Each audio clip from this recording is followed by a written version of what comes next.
Hey guys, welcome. If you are watching this or even listening to it, all my mics are giving me a hard time today, so I'm wearing my regular AirPods. So I hope the sound quality is okay. I also am wearing a cute pink cashmere sweater that was my mom's, and I had my mom she liked crew necks, I think it's called, right? Like when it's close against your neck, and I can't have anything next to my neck, so I had my friend. Well, Pascal's friend Lulu, who is a seamstress, and Lulu came to Italy with us. She's just a friend of Pascal's, not a love interest, though I would not mind that. Anyway, she's a seamstress, and she did the neckline. So if you're not watching this, you can see it on YouTube. But anyway, I'm very happy. I'm wearing my mom's cashmere sweater. Okay, next thing I want to talk about my haircut. My hairdresser did an ass job. I freaking hate my hair, and I'm gonna grow it out again because the thing when you have really short hair is that like every haircut has to be good. And I'm not batting 100 or 1,000, whatever the batting average is. Every other time I go to get a haircut, it's like they fuck it up bad. Like this one's bad. So anyway, I always wear, if you guys see me on Instagram or social media or even on YouTube, I always have these like scarves in my hair, these headbands, because they hold my bifocals. But now, I don't know. It's just my hair's a disaster, and I'm just going to lean into it and just let you know it's a disaster. And yeah, I'm going to grow it out again so that I don't have to deal with haircuts. I know I grow out my hair, and as soon as it gets long, I cut it. But whatever. I think if you go to my YouTube channel from all the way years ago, you can see the trajectory of Jamie's hair, and it's quite funny. All right, let's talk about spitting. And let's talk about other things in context of like physical expenditure, okay? And physical things like yelling, hitting, biting. But today I really want to talk about spitting because this came up on Instagram and I promised I would do a podcast about it. So spitting, I think, is one of the more interesting reactions we get from kids, or what else could we call that? It's generally a reaction, though, right? To when the child's having a hard time. As with all things, with spitting, we want to put it into that context. We want to put it into behavior that we need to get under to try to understand, okay? And I think one thing that happens with spitting is so disrespectful. It is, if you've seen it in any movie, if you've seen it in real life, there's something just so demeaning about it, right? It's like, I spit on you. And so it's a really hard one to handle as a parent. And there's various things that happen with spitting. Okay. So if your child is spitting, I'm going to ask you to kind of put it into a category. So there is spitting where a kid figures out that they can spit, right? And it's not disrespectful. It's just constant. They're like constantly spitting and spitting and spitting, and they're spitting on the ground and they're spitting on the floor. Then they're spitting like kind of like raspberries, right? Like, right? Like that.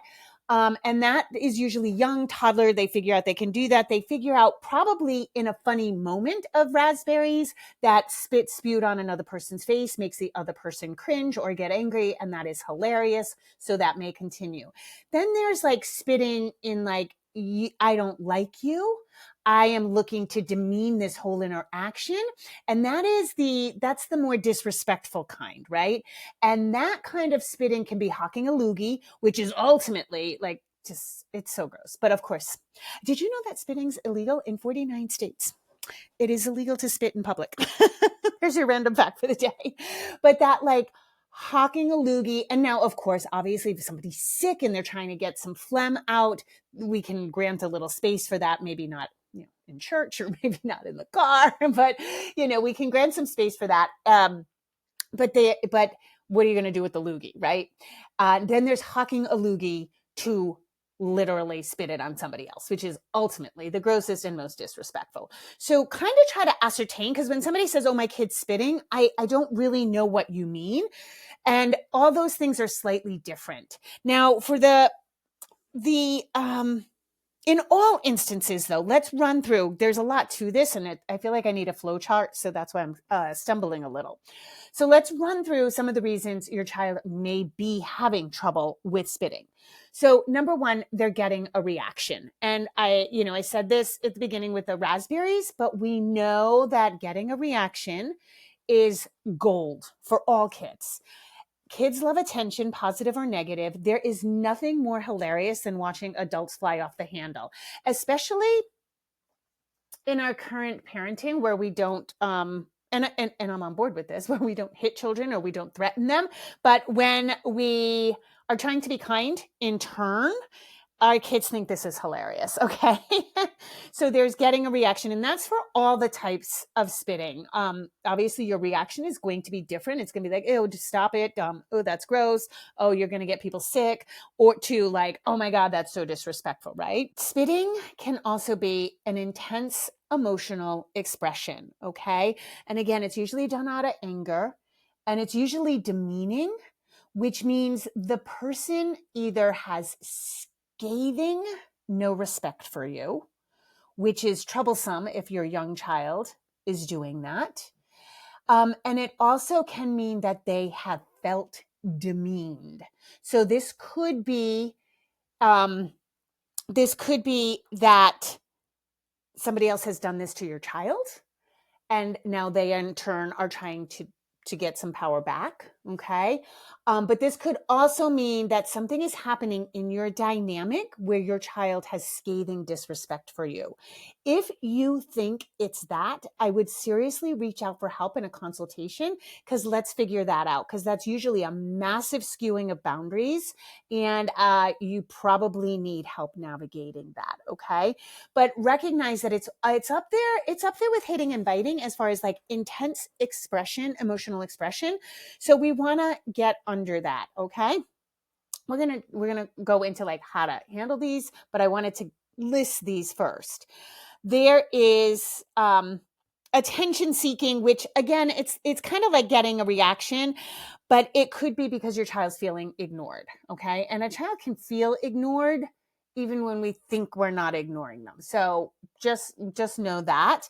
And it could be testing reaction. So yes, the getting a reaction, they could be doing it to get a reaction, but they also could be testing reactions like, oh, who flies off the handle with this, and who just stays relatively calm? Who can I get away with? Who's not really going to make me stop?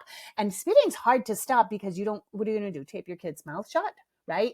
So again, it's one of those like powerful things, like along with bodily functions, because what are you going to do? Like you can't stop that, right?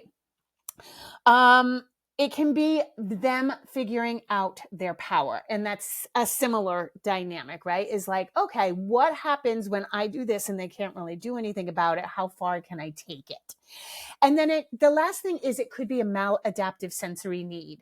So that I would really put in the corner if your child seems to have excess spit and needs to like to get it out, and is constantly like, seems like has too much saliva, not spit, saliva in their mouth, and they need to spit it out. Or if you know that your child already has some oral stuff, like if they chew on the edge of their shirt, if they are constantly mowing through like pencils. My niece had that. My niece would like literally eat pencils. It was like you give her a pencil and by the end of the day it was gone. And you're like, okay, where is it? She'd chew it down to nothing. I wonder if she's been tested for lead poisoning. But if you know your child has a sensory, an oral sensory need, that could be part of it. It could also be a reaction, with all of these things in spitting and other physical things. We always want to try to look for patterns. Okay. Is it happening at a certain time of day? That alone is going to give you a lot of information. I have told this story before about homeschooling. Like, it took me so long to figure out. Pascal was in first grade and he started biting his lip. And by the end of the week, his lip would be bleeding. And then over the weekend it would heal, but it took me forever to figure out that pattern, or to look for a pattern. To me, I just was like, oh my God, his lips are so chapped. Oh my God, his lips are so chapped. And then finally I was like, wait a minute, it's always happening. It's the worst on Friday. I use, some lip balms and coconut oil and whatever on his lips on the weekend. It's almost better on Monday, and then it gets progressively worse. So I was like, okay, it's tied to the weekdays. What happens every weekday? School. So then that led me down the rabbit hole of like, let me investigate a little bit more about what's happening at school for him. And he was one of the first schools to be doing Common Core. So they were doing hardcore testing, but they were doing it on the iPad. And so the kids like supposedly didn't know. But remember, the iPad was fairly new back then. Pascal's now 19. It took me forever to realize it was the testing. They were doing super testing on fucking first graders and kindergartners, don't get me started. And he was in all the advanced groups, like, quote unquote advanced groups, like advanced reading, advanced math. But like, I don't know what he was doing to stay there, because he was ripping himself alive. And it turns out after we had started homeschooling, his lip completely healed. And he expressed to me like 6 months into homeschooling, he was like, do you remember the tests? And I was like, yeah. And he was like, I those tests made my stomach hurt. When we started homeschooling, I had to take all red pens away. He's that kind of kid that like, if you tell him he's wrong, you got to hype him up about the things right. I feel like it's a past life thing. He just came into the world with a shit ton of shame. I would look at that kid cross-eyed and he'd be like, stop yelling at me. Like he'd be hysterical. Like I had to, reprimands had to be like careful, and I had to hype up the good. And he was just that kind of kid.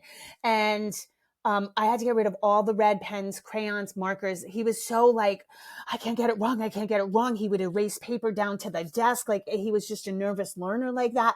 And so all by way of saying, it took me a while to figure out that pattern, but once I found out the pattern, I could figure out the behavior. So when you're looking at like spitting, does it happen around certain people? Is it only with mom or dad? Is it only when siblings are present or not present? Is it only in the afternoon after school? Is it the worst after school? Because that will give us some clues, like what's happening at school, what's putting him on edge towards the end of the day. Is it happening at school? Are teachers reporting it? So we always want to look at, whenever we're looking at behaviors, we want to look at, are they global? Are they everywhere? Because if they're everywhere, most oftentimes we might be looking at a diagnosis. Things like impulse control, hitting, biting. If it's happening across the board, then chances are we're looking at some sort of need, like sensory need, some sort of diagnostic need. Okay. If it's only happening in certain circumstances, then we have to look, okay, why is this circumstance different? Is somebody irritating this kid? Is this kid being antagonized? Look at siblings. I'm telling you right now, a sibling dynamic is if you have more than two kids, or even two kids, there's always one who seems to be the good kid, but I've seen that kid be niggly. I've watched this dynamic over professionally and personally over the years, where the kid who seems like the one who's got it all together, who follows directions, is your good kid for all, I hate to use those terms, but you don't have to worry about that kid. And then under the table, they're the one pinching the other kid. You know what I mean? So that can happen. So don't assume like, oh, no, it's not her. She couldn't be the problem. She's an angel. Be careful. She may not be an angel to the other one. So is the spitting occurring at certain times? Does it occur more overtired? Does levels of tired have to do with it? Hunger, these kinds of things. Because once we start locking on patterns, again, there's so much more information available. Okay. Now, let's say your kid is doing this for a reaction.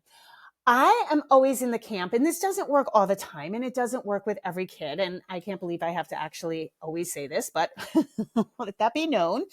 A lot of times when a kid is looking for a reaction or testing out that reaction, one of the great things to do is to go overboard. Okay. And I always think like that works really well when a kid gets hurt, right? Is like, if they are like crying over something fairly minor, lean into it. Like, oh my God, that must hurt so much. Are you going to live?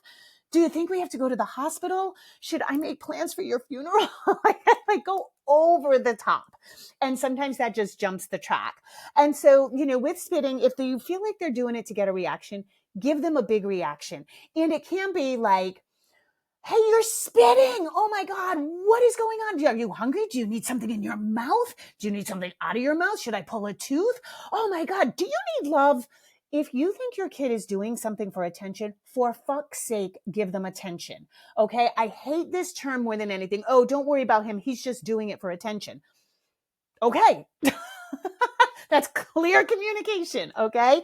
And give them attention. And very often it doesn't have to be long, it doesn't have to be extended, but it has to be exaggerated. And so that might mean like, oh, what are you spitting at? Are you feeling ignored? Do you need my attention? I would love to give you my attention right this second. What do you need? Oh my God, come give me a hug. Do you need a quick wrestle? Like something like that. And a lot of times what we're doing is we're teaching the child to ask for attention. And if they can ask for it in a silly manner or in this exaggerated manner, if you can stop, drop, and roll during the day and just give them a quick hit of like, let me hug you for 5 minutes straight. Have you ever tried to hug somebody for 5 minutes straight? It's hard. Maybe even go for 30 seconds. Even that's hard, right? So honestly, try that because I feel like so often that is what's happening. Now with intense emotional expression, let's hit that category. I think with these things, we always want to map out in non-hot moments ways to deal with anger. And you will know what intense emotion you have with your kid. Your intense emotion kid could be that they're highly sensitive. Your intense emotion kid could be prone to anger and outbursts. Your intense emotion kid could cry and whine at the drop of the hat. So all these things can be intense emotional expressions. I personally think spitting is rooted in anger most of the time, or demeaning or belittling. But you know your kid best and you know what intense emotional reaction you're looking for. This will probably warrant a whole nother podcast because it's coming up a lot, but we have to map out what things you can do to regulate and to keep your child regulated and that they can co-regulate. And this may be without you, this may be with you. There's various things. Is there a rebounder or mini trampoline in the house? Can they bounce? Is there a backyard? Can they lift heavy things? Can they do heavy work? That typically works. Heavy work works. I'm telling this for you too, parents, because I am always amazed when I go up heavy in lifting my weights. This is a total sidebar, but to prove my point, one of the beautiful things about lifting weights is you can do low weights and high repetition. So if you're working with low weights, you can do a lot of the exercise, okay? When you go up in weight, you may have to lower the repetitions, right? So if you are lifting 10 pounds and you can do 15 repetitions of a bicep curl, you want to lift the weights, because I personally I don't have time to go up to 30 repetitions. I just rather go up to 15 pounds and lower the repetitions. So I like to lift heavy for low reps. When I do super low reps, like I only have to do 3 of a particular exercise, I can go up to a freakish amount of weight because I'm not worried I have to do it for a long period of time. So recently I went up by a lot so that I was like making all the noises and I was sweating and I was out of breath by doing like 3 repetitions. And I was like, for people who do cardio to try to get because they feel like they need the mental exertion, you can lift weights. You're just not lifting heavy enough. And I was like, oh, you have to lift super heavy to get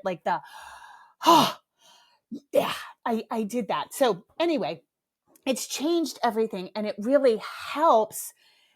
Anytime I'm aggravated, I just lift fucking heavy. I don't do it though when I'm wound up. I don't do it when I'm slightly dysregulated because I think you can hurt yourself. So with your kids, be careful. I don't want you to throw something heavy in their court and they're all over the place and they could hurt themselves. If you can, get a sled in your backyard. So, they have these ones in gyms. You may have seen them, but you can also get, at farm stores, or even sometimes at Walmart, you can get like a toboggan, especially as we're heading into winter. You can get like a plastic sled and put some weights on it and have your child pull it up and down the driveway, around the yard, whatever you have available to you. Flipping tires, you can get tires for your backyard and they can flip tires. Laundry baskets, full laundry baskets, drag it around the house, but have things set up so that when your child does have these emotional, these intense emotional reactions, we can say, okay, time out. Let's take a few breaths. Let's breathe together. Okay. And let's go to the fridge and look at your list. What would you like to do? Have a list of things that you guys have worked on together that you know will help move the thing. Now, if you have a kid who's whiny and crying, maybe that kid needs more hugs. But figure this out and put a lot of spaghetti against this wall. What else can you do in these moments? Okay. And then you can also say, listen, spitting is disrespectful. Spitting is not hygienic. It can get people sick. It can cause disease. This could be very dangerous to other people. There are a lot of reasons not to spit, and I understand why you're doing it. Okay. We need better tools. Let's figure out those better tools. So get this cooperative effort going on, and that goes a long way. It goes a long way in I see you. I see something's happening. I don't know what is happening, but we need other tools for this thing to happen. Now, again, if you are being met, especially with a young kid, I would say if anytime before teenager, if you are being met with like just dripping disrespect, like the kid is looking at you like you're nothing, get help, because that is a dynamic that's a little spooky in a young kid, and it means that something is going wrong in the dynamic. All right, figuring out their power, testing reactions. Again, a lot of testing reactions, it's not quite the same as getting a reaction. So this is like limit testing. And that is up to you, what you need to do. Now, I always like to try to get under the behavior, but I also recognize that in the moment, you may need a Band-Aid of a consequence. Excuse me, we don't spit in this house. You can go sit on the step. You can go to your room. You can, whatever your consequence may be. I think that's fair. But also to revisit it, it doesn't end there with a consequence. We have to revisit it and say, let's map out some other tools. Okay. But limit testing is really rampant right now because we're being too soft, you guys. There's no secret. I've done a lot on the kinds of parenting, the gentle parenting, the permissive parenting. But even when we think we're being the sweet spot of authoritative, which is respectful, conscious, sturdy, whatever, however you want to phrase that, we're being too respectful in some respects. And we're trying to make everything okay. And the kids have no boundaries and they have no limits. So what happens is they're going to keep pushing for it.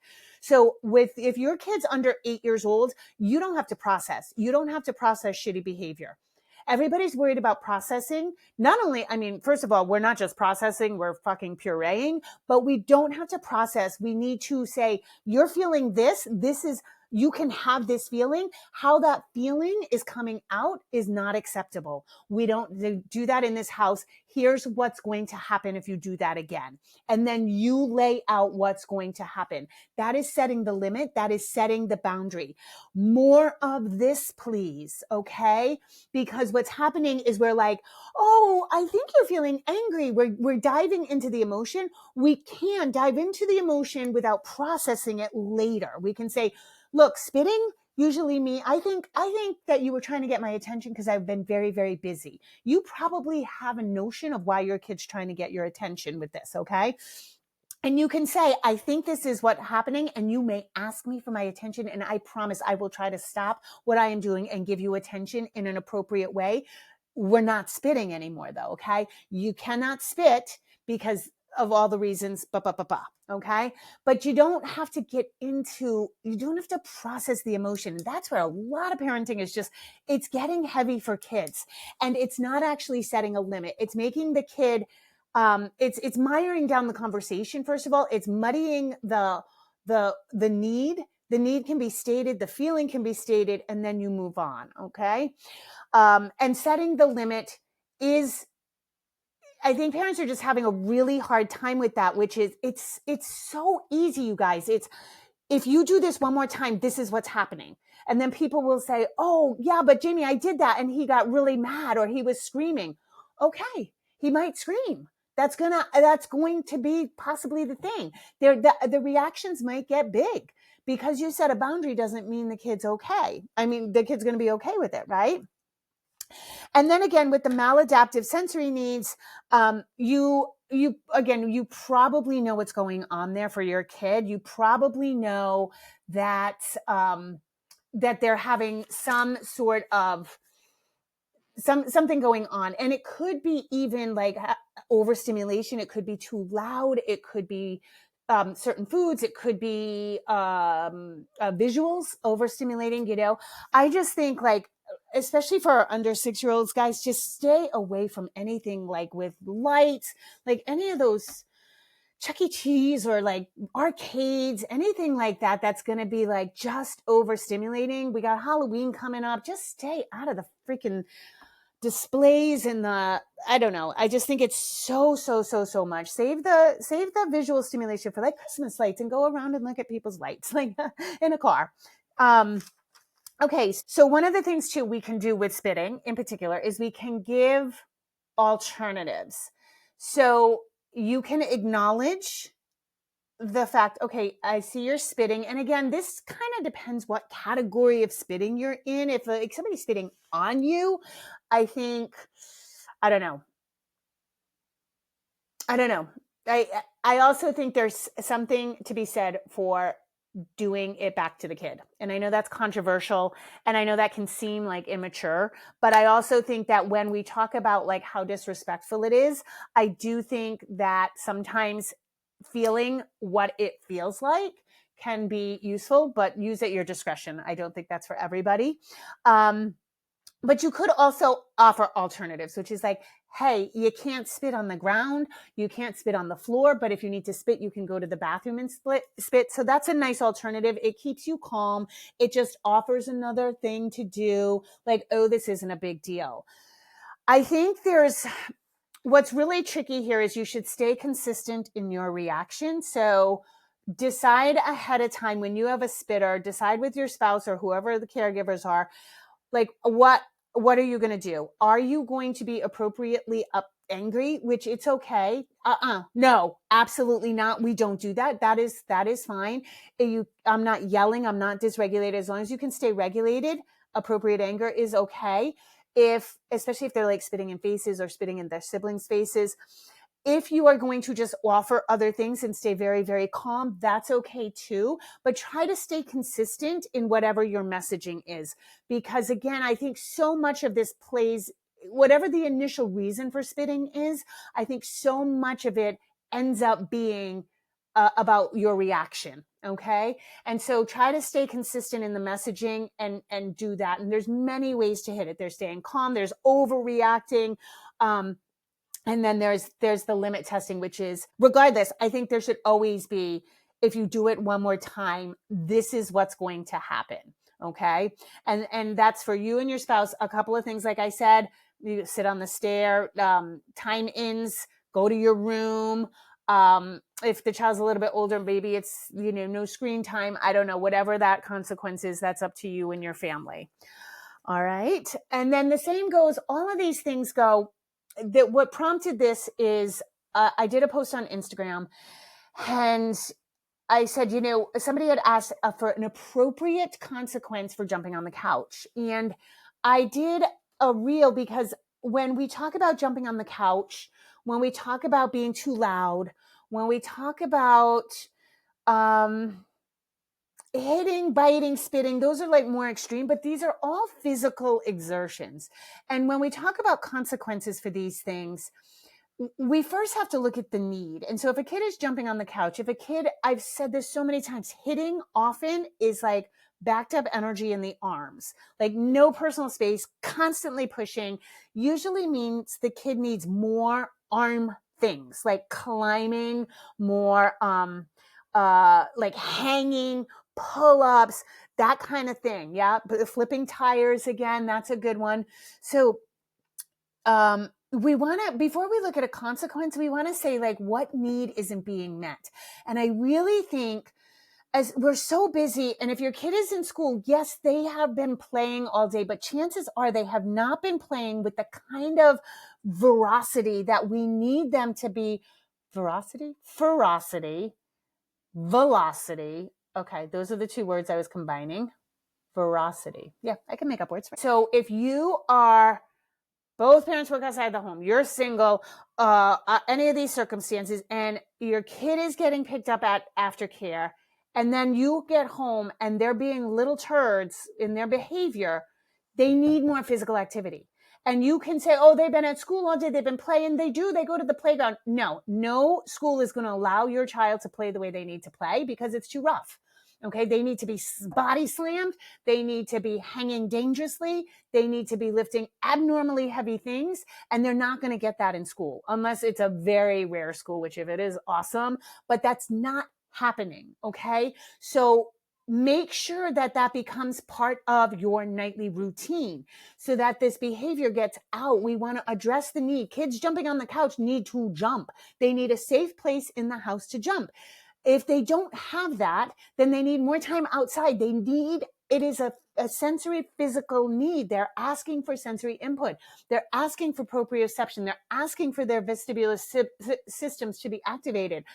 So always address these things. And I think that's true with all of these behaviors because they are all some sort of physical outlet, right? Physical expenditure. And there's vocal expenditure too. If your kids are being too loud, they need to be screaming. Kids need a certain amount of screaming and they just have to get it out. We do too. Oh, I did a reel about overreacting and being really weird with your toddler. And it was super fun because I was like, and I was regulated for the rest of the day. I was like, damn, like here I am doing a reel to advise everybody. But what's happening is that it made me feel awesome too. So, all right, that's all I have for today. But again, always try to get the need. Always try to get the need before the consequence, okay? All right, guys, as always, rock on. Put your phone down. And if you're so inclined, please leave me a 5-star review. It really helps the algorithm see me. Thanks, guys. Bye.